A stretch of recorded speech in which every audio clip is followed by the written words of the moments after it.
una premessa che volevo fare. Ho sorpassato la metà del quadro dei 5 anni, 3 anni, e una cosa, l'esperienza che ho fatto in questi anni è stata quella di essere così, una guida che supera gli ostacoli continuamente, che faccio fatica ad essere una guida, no? Un saltatore di ostacoli. Però la verità è questa, cioè ogni anno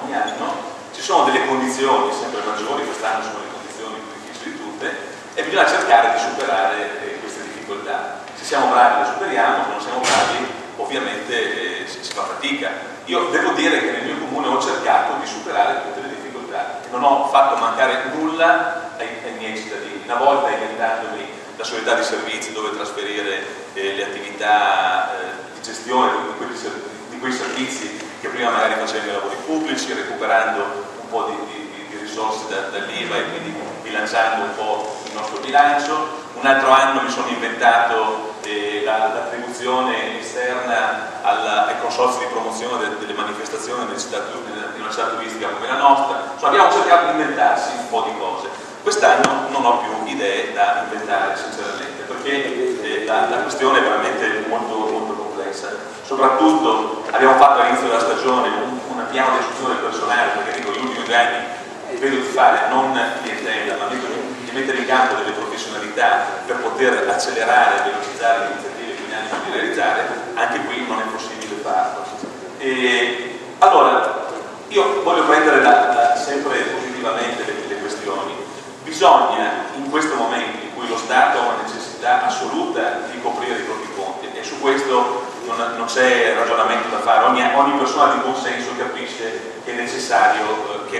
fare un sacrificio, però io ritengo che contestualmente alla manovra che ci impedisce appunto come avete detto anche prima voi, di fare bene il nostro lavoro, di fare bene la nostra programmazione, a questo punto bisogna fare l'operazione inversa, cioè accelerare tutte quelle opportunità di poter dare ai comuni le risorse per poter svolgere bene le proprie funzioni. Allora, è stato fatto un lavoro sul tema del demanio, per carità, io sono un comune fortunato da questo punto di vista, perché se il processo va avanti in questo modo ho delle reali opportunità di poter usare il patrimonio per portare nelle casse del comune, ancorché per un periodo limitato, magari dando dei soldi allo Stato, alle regioni, eccetera, però per poter bilanciare la sperequazione che oggi si sta creando con questa finanziaria.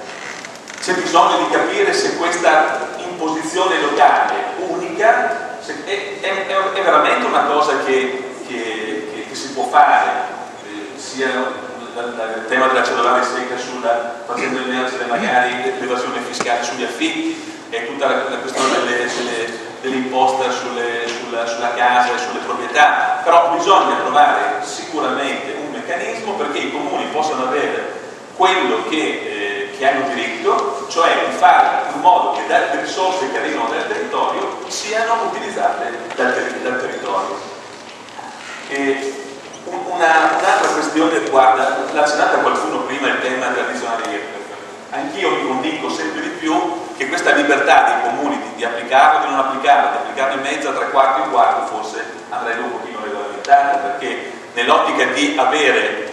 uno strumento che serva per diminuire la pressione fiscale nel livello locale, oggi ci accorgiamo invece che quello strumento lì potrebbe essere uno strumento utile se applicata a un livello uguale appunto per tutti i comuni. Da ultimo ti devo dire che io ho fatto quella manovra proprio in Consiglio Comunale, perché sono fatto impopolare, di posticipare i pagamenti, perché in questo modo riesco quest'anno, facendo fatica a fare il piano delle elezioni serio, a equilibrare un po' il conto del comune. Vi devo dire che è una manovra impopolarissima, che non è giusto che sia così, però ho spiegato alle imprese che è necessaria.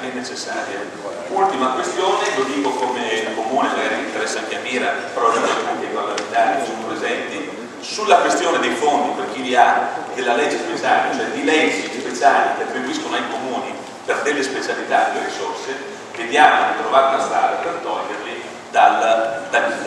patto, perché non capisco perché i fondi comunitari, con una sentenza della Corte della Corte dei Conti della Lombardia che ha fatto scuola possono essere tolti dal patto, e i fondi delle leggi speciali, di quelle leggi speciali, non possono essere tolti. Per noi sarebbe un grandissimo aiuto anche per passare, e poi devo dirvi che il 2010 sarà una navigazione a vista per quanto mi riguarda, e credo anche per tanti di voi. Speriamo che nel corso dell'anno poi qualche aggiustamento possa essere fatto senza ascoltare le cattive notizie che Marco